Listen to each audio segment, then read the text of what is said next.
Hi everyone, welcome back. കൊളസ്ട്രോളിന്റെ മറ്റൊരു വിഭാഗമാണ് ട്രൈഗ്ലിസറൈഡ്. ഇത് വർദ്ധിക്കുന്നത് ചീത്ത കൊളസ്ട്രോൾ ലക്ഷണമാണ്. അതായത് ഇത് കുറയ്ക്കുക എന്നത് പ്രധാനം. രക്തത്തിൽ കാണപ്പെടുന്ന ഒരിനം കൊഴുപ്പാണ് ട്രൈഗ്ലിസറൈഡ്. ശരീരത്തിൽ ഉപയോഗിക്കപ്പെടാത്ത ഊർജമാണ് ഇതേ രൂപത്തിൽ രക്തത്തിൽ ശേഖരിക്കപ്പെടുന്നത്. ഈ കൊഴുപ്പ് കോശങ്ങളിലും രക്തക്കുഴലുകളിലും ശേഖരിക്കുമ്പോഴാണ് പല പ്രശ്നങ്ങളും ഉണ്ടാകുന്നത്. ഇത് മെറ്റബോളിക് സിൻഡ്രം, അമിതവണ്ണം തുടങ്ങിയ പല പ്രശ്നങ്ങളും ഉണ്ടാക്കാം. പാൻക്രിയാസ് വീക്കം, പ്രഷർ, ഹാർട്ട് അറ്റാക്ക്, സ്ട്രോക്ക്, ഹൃദയസ്തംഭനം തുടങ്ങിയ പല പ്രശ്നങ്ങൾക്കും ഇത് കാരണമാകുന്നു. സാധാരണഗതിയിൽ ലിപ്പിഡ് അളവ് 12 മണിക്കൂർ ഫാസ്റ്റിംഗിന് ശേഷം ടെസ്റ്റ് ചെയ്യുമ്പോഴാണ് കൃത്യമായ അളവ് ലഭിക്കുക. 20 വയസ്സ് കഴിഞ്ഞവർ 5 വർഷത്തിലും 40 വയസ്സ് കഴിഞ്ഞാൽ വർഷത്തിൽ ഒരിക്കലും ഈ ടെസ്റ്റ് ചെയ്യുക. കുടുംബചരിത്രവും ഹൃദയ പ്രശ്നങ്ങളുമെല്ലാം ഉള്ളവരെങ്കിൽ 6 മാസത്തിലൊരിക്കൽ ഇത് ചെയ്യേണ്ടത് അത്യാവശ്യമാണ്. ഇതിന്റെ നോർമൽ അളവ് 151 മുതൽ 199 മില്ലിഗ്രാം ആണെങ്കിൽ ഇത് ബോർഡർ ലൈനിലാണ്. 200 മുതൽ 500 വരെയായെങ്കിൽ ഇത് ഹൈ ആണ്. 500-ലധികമെങ്കിൽ ഇത് വെരി ഹൈ എന്ന ലെവലിൽ വരുന്നു. 150-ഉം താഴെയുമാണ് ഇത് നോർമൽ. ഇത് മില്ലിമോൾഡിലെങ്കിൽ 1.8 മുതൽ 2.6 വരെയാണ് ബോർഡർ ലൈൻ. 2.6 മുതൽ 5.6 വരെയാണ് ഹൈ. 5.6-നേക്കാൾ വെരി ഹൈ ആണ്. ആഹാര രീതിയിലും വ്യായാമത്തിലും വ്യത്യാസം വരുത്തിയാൽ ട്രൈഗ്ലിസറൈഡുകൾ കുറയ്ക്കാൻ സാധിക്കും. ട്രൈഗ്ലിസറൈഡുകൾ കൂടാൻ ചില പ്രധാന കാരണങ്ങളുണ്ട്. ഹൈപ്പോതൈറോയ്ഡ് ഉണ്ടെങ്കിൽ ഇതിന് സാധ്യതയുണ്ട്. സ്റ്റിറോയിഡ് ഗുളികകൾ, എയ്ഡ്സ് ഗുളികകൾ, ഡയൂററ്റിക് എന്നിവയെല്ലാം ഇത്തരം പ്രശ്നത്തിന് കാരണമാകുന്നു. മുഖത്ത് പുരട്ടുന്ന റെറ്റിനോയിഡ് ക്രീമുകൾ, BP കുറയ്ക്കാൻ ഉപയോഗിക്കുന്ന ബീറ്റ ബ്ലോക്കറുകൾ എന്നിവയെല്ലാം ട്രൈഗ്ലിസറൈഡുകൾ കൂടാൻ ഇടയാക്കും. ഇത് നിയന്ത്രിക്കാൻ നമുക്ക് ചെയ്യാവുന്ന ചിലതുണ്ട്. നാം ഭക്ഷണത്തിൽ നിയന്ത്രണം വയ്ക്കുക. എണ്ണ കുറച്ചതുകൊണ്ട് മാത്രം ഗുണം ലഭിക്കില്ല. ശരീരത്തിലേക്ക് കഴിക്കുന്ന ഊർജം എത്ര വേഗത്തിലാണ് എന്നത് പ്രധാനം. ഉദാഹരണത്തിന് മാങ്ങ ജ്യൂസ് അടിച്ച് കുടിക്കുന്നതും മുറിച്ച് കഴിക്കുന്നതും പ്രധാനമാണ്. മുറിച്ച് കഴിക്കുന്നതാണ് നല്ലത്. ജ്യൂസ് പെട്ടെന്ന് തന്നെ ഊർജം വർദ്ധിപ്പിക്കും. അതുപോലെ അരി ട്രൈഗ്ലിസറൈഡുകൾ വർദ്ധിക്കാൻ പ്രധാന കാരണമാണ്. ഇത് കുറയ്ക്കുക. ചോറും ഇഡ്ഡലി, ദോശ പോലുള്ളവയുമെല്ലാം ഇതിനുള്ള പ്രധാന കാരണമാണ്. അരിയുടെ അളവ് കുറയ്ക്കുക എന്നത് ഏറെ പ്രധാനം. കൊളസ്ട്രോൾ ടെസ്റ്റ് ചെയ്യുന്ന സമയത്ത് നാം ട്രൈഗ്ലിസറൈഡുകളുടെ അളവും കാണാറുണ്ട്.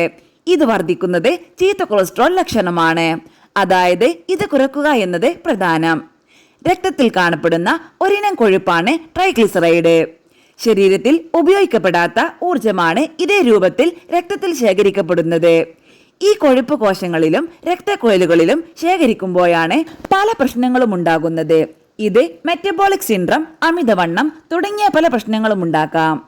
പാൻക്രിയാസ് വീക്കം, പ്രഷർ, ഹാർട്ട് അറ്റാക്ക്, സ്ട്രോക്ക്, ഹൃദയസ്തംഭനം തുടങ്ങിയ പല പ്രശ്നങ്ങൾക്കും ഇത് കാരണമാകുന്നു. അതുപോലെ റിഫൈൻഡ് കാർബോഹൈഡ്രേറ്റുകൾ കുറയ്ക്കുക. അതായത് തവിട് കളഞ്ഞവ കുറയ്ക്കുക. മൈദ പോലുള്ളവയും ബേക്കറി പലഹാരങ്ങളുമെല്ലാം നിയന്ത്രിക്കുക. കുട്ടികൾക്ക് പോലും ഇത് നിയന്ത്രിക്കുക. അല്ലെങ്കിൽ ഇവർ 30കളിൽ എത്തുമ്പോഴേക്കും ഇത്തരം രോഗങ്ങൾ വരാൻ സാധ്യതയേറെയാണ്. അതുപോലെ മദ്യപാനം ഒഴിവാക്കുക. ദിവസവും ഒരേ താളത്തിൽ സമയത്ത് ഭക്ഷണം കഴിക്കുക. ഇതേ രീതി ദിവസവും പാലിക്കുക. വല്ലാതെ വൈകി കഴിക്കുന്നതും ഒഴിവാക്കുക. ചോക്ലേറ്റ്, ഐസ്ക്രീം പോലുള്ളവ അമിതമായി കഴിക്കരുത്. രാത്രി 8 മണിക്ക് ശേഷം ഭക്ഷണം കഴിക്കാതിരിക്കുക.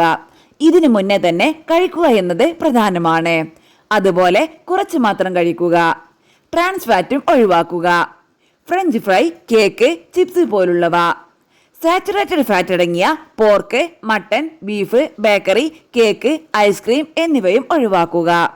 കഴിക്കേണ്ടവയുണ്ട്. മീൻ ഏറെ നല്ലതാണ്. കറി വെച്ച് കഴിക്കുക. വറുത്താൽ വിപരീത ഫലം ലഭിക്കും. ഫ്രൂട്ട്സ് കഴിക്കുക. ഇതിൽ മധുരം ചേർക്കരുത്. ജ്യൂസ് ആക്കരുത്. ഇത് അതേ രീതിയിൽ കഴിക്കുക. വല്ലപ്പോഴും ജ്യൂസാക്കി കഴിക്കുന്നത് കൊണ്ട് ദോഷമില്ല. പഞ്ചസാര ചേർക്കരുത്. പച്ചക്കറികൾ ധാരാളം കഴിക്കാം. ഇത് സാലഡാക്കി കഴിക്കുന്നത് ഏറെ നല്ലതാണ്. ഇലക്കറികൾ ഏറെ നല്ലതാണ്. നട്ട്സ് ഏറെ നല്ലതാണ്. എന്നാൽ കശുവണ്ടി പോലുള്ളവയേക്കാൾ വാൾനട്ട്സ്, ബദാം എന്നിവയാണ് നല്ലത്. സീഡുകൾ കഴിക്കാം. പംകിൻ സീഡുകൾ, സൺഫ്ലവർ സീഡുകൾ എന്നിവ.